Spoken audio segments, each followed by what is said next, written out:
Hello everyone, in this week's video I'm going to be painting on thrifted art. This is a trend I've been seeing go around for a while now. Basically you go to a thrift store, find some art, and then paint on it. A lot of times people will just add in their own elements alongside the original painting. I always kind of wanted to try this, but whenever I would go to a thrift store, I would never really find any art that seemed like it would work well for me. However, I went to Goodwill with my mom recently, and while we were shopping, I came across two paintings that I felt like I could work with. This one and this one. I'm going to start by painting on this piece. It seems to be a piece of art that someone actually painted.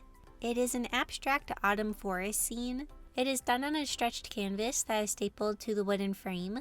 There is this logo branded into the wood, and as you can see, I got this for $6.99. Also, I don't know if you noticed, but my background is blue instead of pink. I got a new desk mat for my FlexiSpot standing desk, and I want to take a moment to thank FlexiSpot for sponsoring today's video. I have had my FlexiSpot desk for a little over a year, and I love it so much. Being able to change the height of the desk is so handy for my work. When working on art and recording videos, sometimes I need to make the desk be higher or lower, and having this flexibility has always been super handy.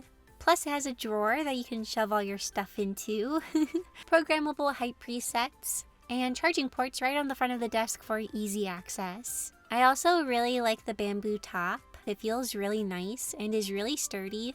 The desk held up perfectly fine when we moved, and I was super happy about that. My desk is a slightly older model, so if you're looking for something a bit more fancy, I recommend the Kumar Pro standing desk. It has all the same features plus under-desk cable management and a built-in wireless charger. So yeah, if you're looking for a desk, I highly recommend checking out FlexiSpot. There are links in the description and pinned comment. Okay, now let's start drawing. When I saw this painting, I felt like I could fairly easily add in my own elements to this scene. I started by taking a picture of the painting and bringing that picture into Clip Studio Paint. I'm going to sketch out my idea digitally to help me get a better idea of what I want to do before working on the painting itself. That way I'm less likely to ruin it. I start by figuring out the perspective of the painting so I can more easily place my character in a perspective that makes sense with the scene. My idea is that I will draw a character walking down the path, and they are enjoying the falling leaves. To help me draw my character at the correct size, I was comparing her height to the bushes on the right. The bushes felt like maybe they could be around hip height. However, the bushes on the left seemed to be shorter. It was a bit hard to gauge because the painting is more loose, but hopefully the character's size seems okay. I was trying my best to fit her in. The second element I wanted to add was an animal, but it ended up being a Pokemon. I really wanted to add an animal like a dog or something, but I often find animals to be intimidating. So to make things a bit less intimidating, I made the animal be a Pokemon. Plus, my husband and I both really like Pokemon, so I thought it'd be a fun detail. However, during the cleanup phase, I did switch the Pokemon from being Vulpix to an Eevee, since I was having a hard time drawing Vulpix. Plus, I really love Eevee. I mean, I like Vulpix too, but I think I like Eevee a little bit more. After my rough sketch, I did clean up and planned out the colors. Next for my process, I'm going to move my sketch to a canvas that is a standard printer paper size, so 8.5 by 11 inches. I turn on the ruler and also turn on the grid, and I make it so that the grid breaks up the canvas into squares that are 1 inch in height and width. Using my drawing as a reference, I measured out how big my sketch should be, and I estimated about 7.5 inches. So I brought in my sketch and made it 7.5 boxes tall. I then printed it out and cut around my sketch. Now you might be wondering, Becca, what is the point in all of this? Well, my plan is to use this transfer paper to transfer my sketch to the canvas. Transfer paper basically has charcoal on the back side of it so that when you apply pressure to it, the charcoal transfers to the surface it is on. So I positioned my sketch and I had put it a little bit more to the left than I had originally planned because there was a lot of paint texture where I originally wanted to place the character, but I wanted to avoid all of the texture since it would make things a little bit more difficult. I slide the transfer paper under the sketch and tape things down. Now I was ready to start transferring the sketch to the canvas. I go over my sketch with a pencil, and this pressure should make the charcoal from the transfer paper go onto the canvas. However, my sketch moved a bit because my tape wasn't sticking to the canvas very well, and since my sketch moved, I decided to start over, But before starting over, I decided to take a peek to see if the transfer was working, and it was not. My theory was that the transfer was not working because the canvas had a bit of slack to it. When I would press down, it would kind of move. It didn't feel super solid. So I put a book that was the right width under the canvas. That way I had a more solid surface. So time for take 2. This time I used more tape so it would for sure stay in place. I also switched to a mechanical pencil because sometimes I find it easier to draw thinner lines with, and I thought it might be easier to apply pressure with. As I'm doing this, I make sure to apply a lot of pressure to the pencil. This time I was pretty confident that the transfer would work. However,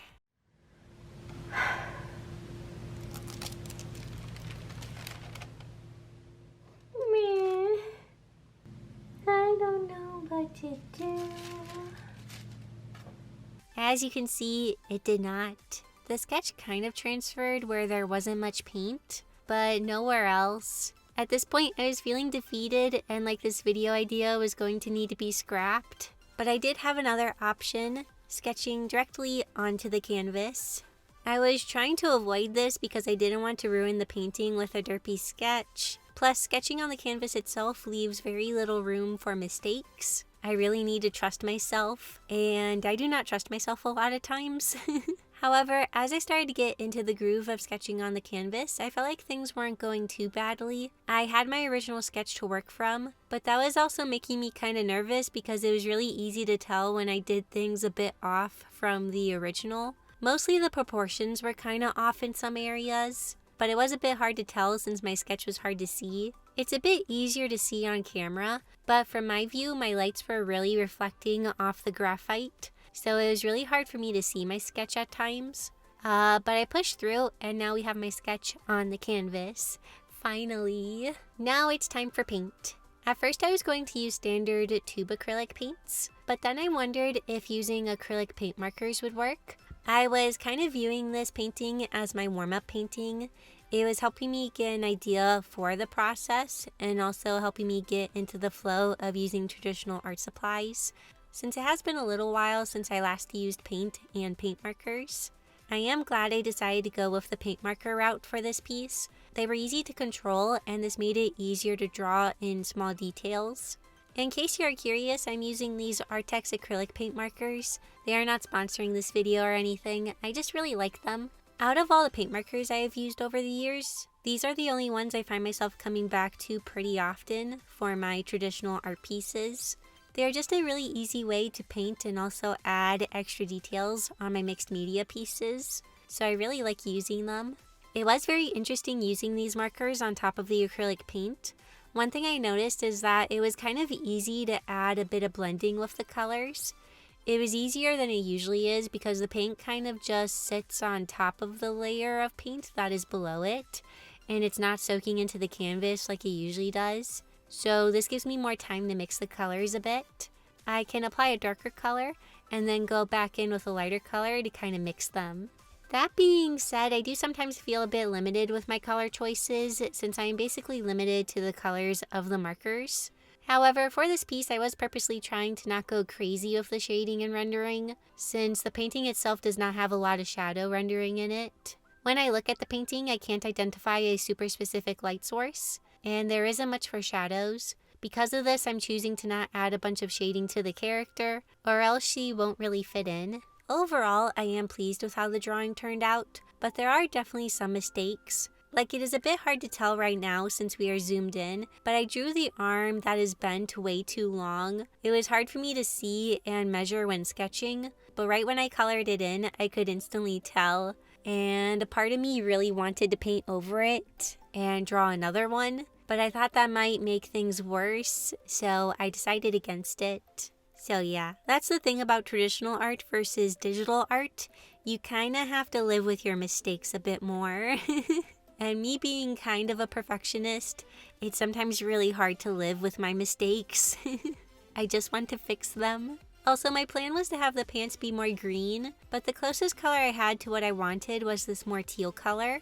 This is a bit out of the color family for this painting, but I do feel like it's a nice contrasting color, and it does help draw our eye to the character at least. A part of me did consider adding more to the background or touching it up in some spots or adding more lighting, but I kind of wanted to keep the painting very much true to its original form. It just has characters that I drew drawn into it. This way it's more of a collaboration between the original painter and myself, instead of me making the entire painting my own. I do wonder about the story behind this picture, like who painted it, was this one of their first paintings, do they still paint? I kind of wish the painting was signed so that I at least knew the name of the artist, because I'm just really curious.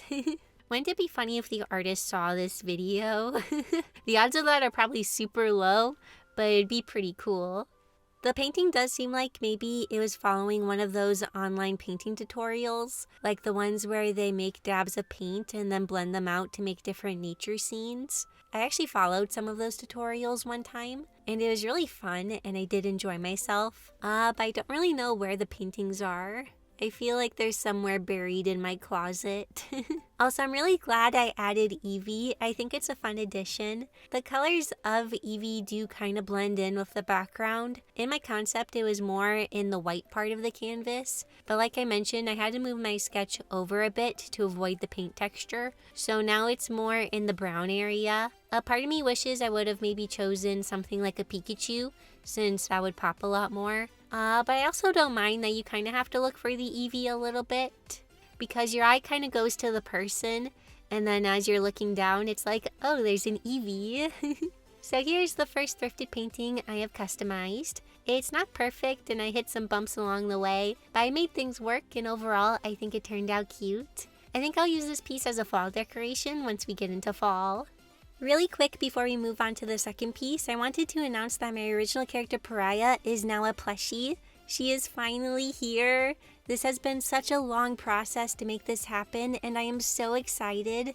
Mr. Froggy is also here with her and is even removable, so you can place him wherever you want. These are only going to be available until September 6th. This is a pre-order item only. It will not be available for sale after the pre-order period ends. And we need to reach 100 orders in order for these to go into production. So please help support the project. It would mean so much to me. If this one goes well, I might be able to make more plushies in the future.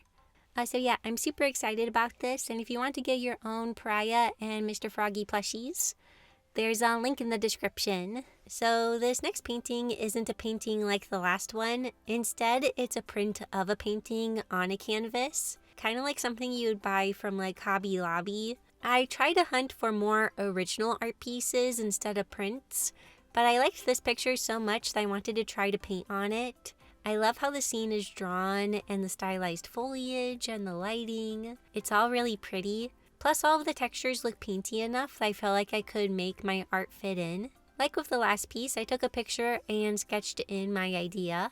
I felt like I could fit a character right here in the window. However, I am nervous because the character will be very tiny, 4 inches to be exact, but I felt like it was such a perfect spot that I wanted to give it a go. Since the piece feels so peaceful and light, I wanted to draw a character that fit alongside that feeling. So I drew a girl with long hair wearing a dress, and they are both blowing in the breeze. To add a bit of interest, I'm having the girl hold a tiny bird on her hand. I was also nervous to draw the bird. It's going to be so tiny, but I also think it'll be really cute. Anyways, I moved my sketch to the other canvas and made it the correct size, printed it out, and once again, I'm going to try the transfer paper method. This time I tested the transfer paper beforehand on the top edge of the painting, and it totally worked. I was even able to erase the graphite in my test area.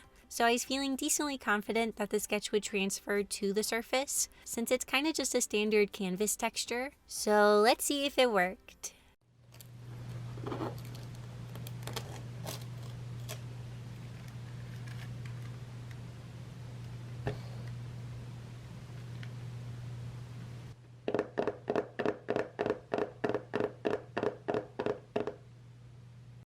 So yeah, it didn't work, but when I looked at the back of the paper, I noticed I couldn't see where I pressed into the paper, and a lot of times you can see the design in the paper after you draw over it. Plus, the only thing that was different between my test and this is that instead of drawing directly on the transfer paper, I have a piece of paper on top of it. So it then hit me that I've been printing my sketch onto cardstock, which is pretty thick paper instead of the usual printer paper that I used to use. I did not have any printer paper on hand, so I used this really thin marker paper. I made sure to have my printer print on the normal side and not the bleed-proof side, and thankfully this worked. So I am trying once again, and I'm going to be honest, I was getting really tired of drawing over my sketches, but I really wanted this to work. Also, I was printing my sketches out on cardstock because, like I said, I don't have any normal printer paper, only cardstock printer paper.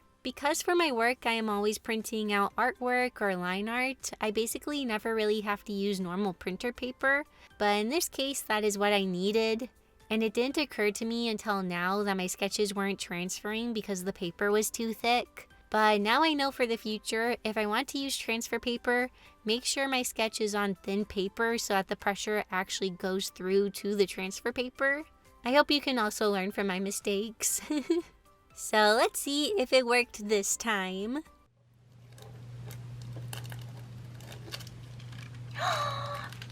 Yay, it finally worked. Mostly.